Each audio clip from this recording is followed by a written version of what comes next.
Hello and welcome to my Half Life Alyx Superweapon. Chapter 4C.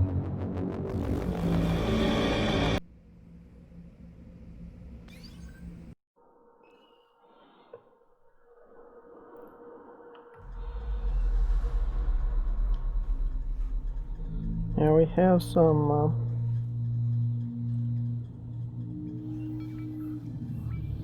probably not yet. We'll probably open that door first. We have some grenades back here. But before I do that, if you would, look to the lower right hand corner of the video and press that subscribe button. It's free. Doesn't cost you anything at all. We'll be ready to throw them.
So we might want to use some of these.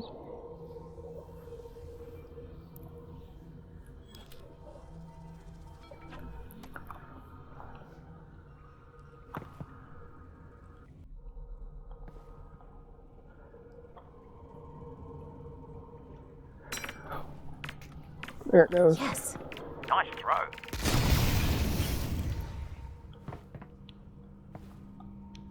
Save and save often.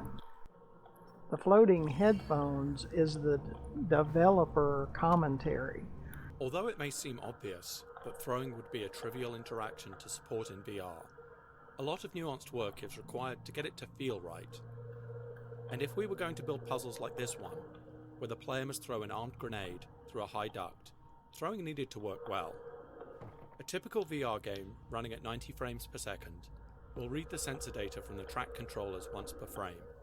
This means the data is read every 11 milliseconds. That may seem like a short time step, but when throwing, a user can easily move their hand 15 centimeters or more in that amount of time.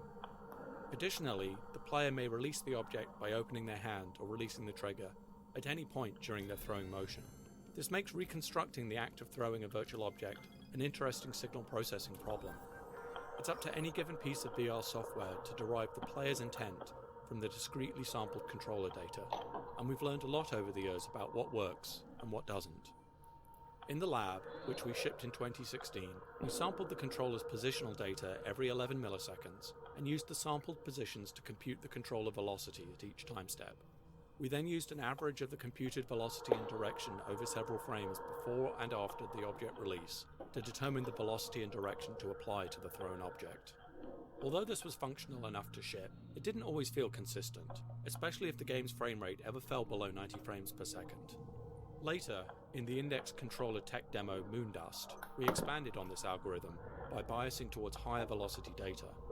We also extended the SteamVR software interface to provide the controller's instantaneous velocity and acceleration data from the hardware inertial measurement unit, which is computed on the controller every 2 milliseconds. This meant that we did not have to calculate an estimate from the positions sampled by the engine only every 11 milliseconds as we had done on the lab. This was crucial to providing a more responsive feel, as it meant the throwing calculations were no longer tied to the rendering frame rate.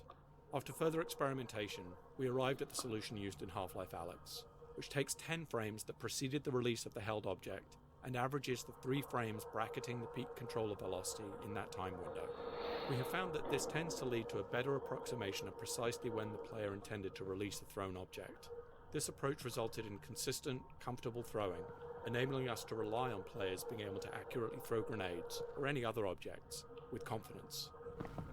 Since this is our first time play, we're going to listen to the commentary from the developers.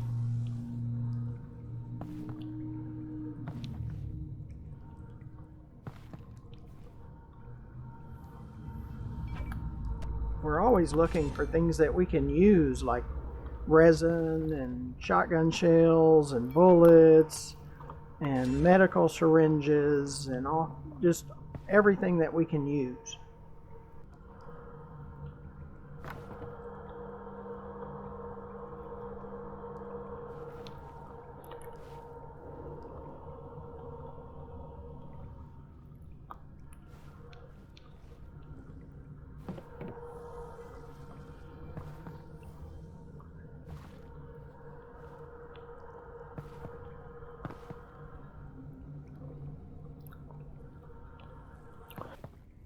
I'll stack the grenades here in case I have to retreat and get behind this area. I can throw them, is the idea.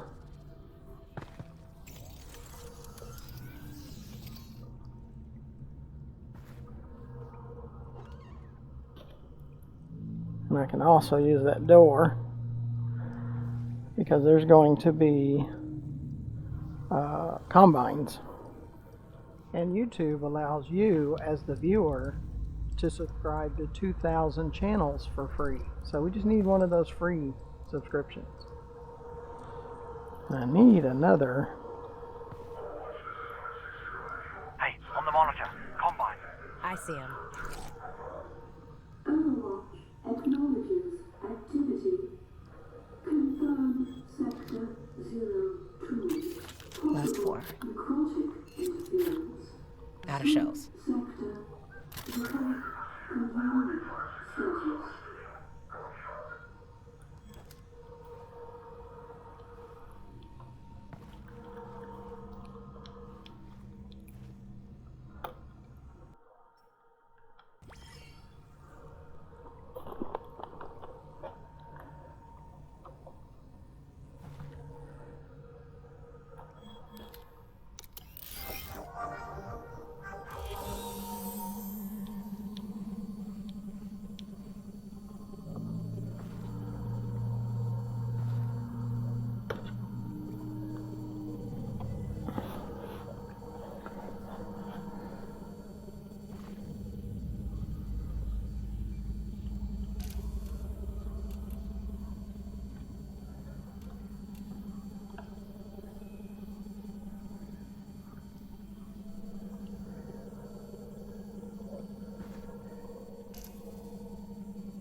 Yeah, I like that.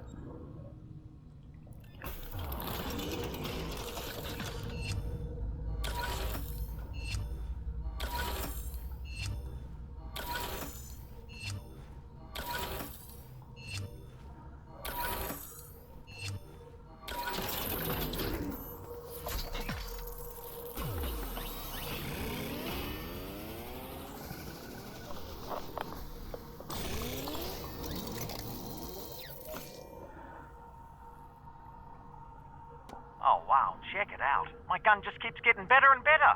You know, Russ, technically, I don't think there's a whole lot of your gun left anymore. I'll tell you what, let's put that idea on hold for now. We can chat about my gun when you get back.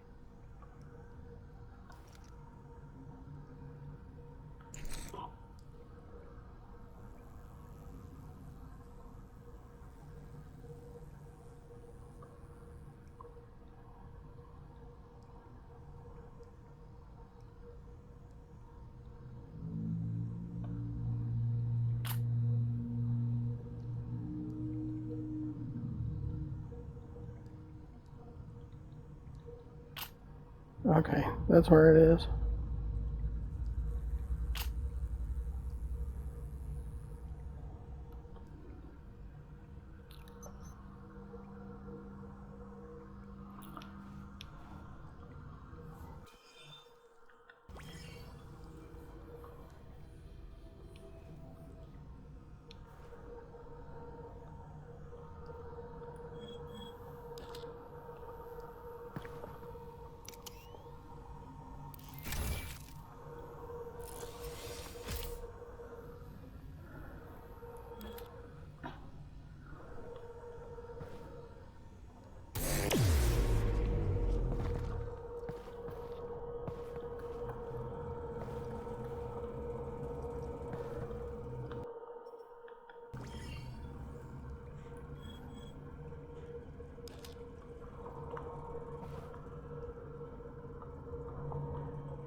And you can look underneath the video in the description. You find ways to donate and join our Patreon.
There's one over there.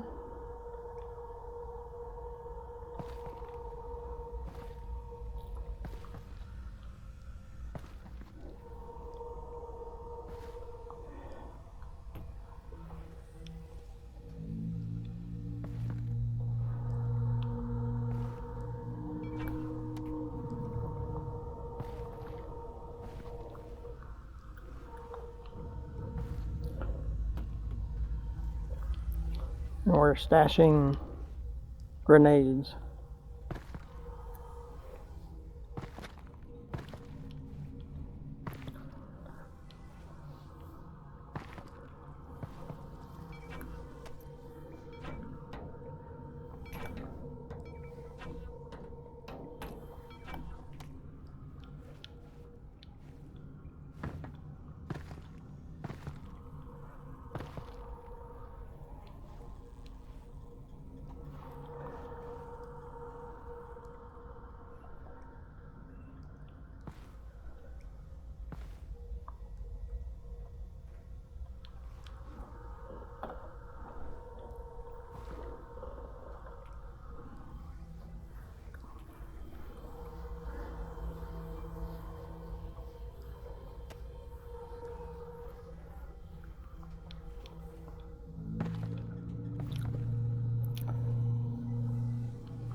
This optional toner puzzle is intended to train players not to blindly click on each junction without first understanding the implications.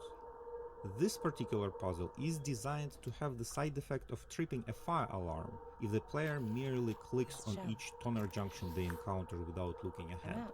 An observant player can easily solve the puzzle without tripping the alarm, but a careless player will trip the alarm, causing a Combine soldier to come storming around the corner to investigate the noise.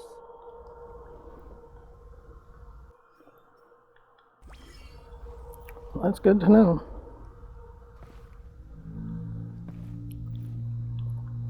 And be sure to look underneath the video to the far left and you'll see our YouTube channel, GFM_RDG, where there's over 1,300 more videos that you can watch. Okay, I think we're going to end this video here and work on it the next time.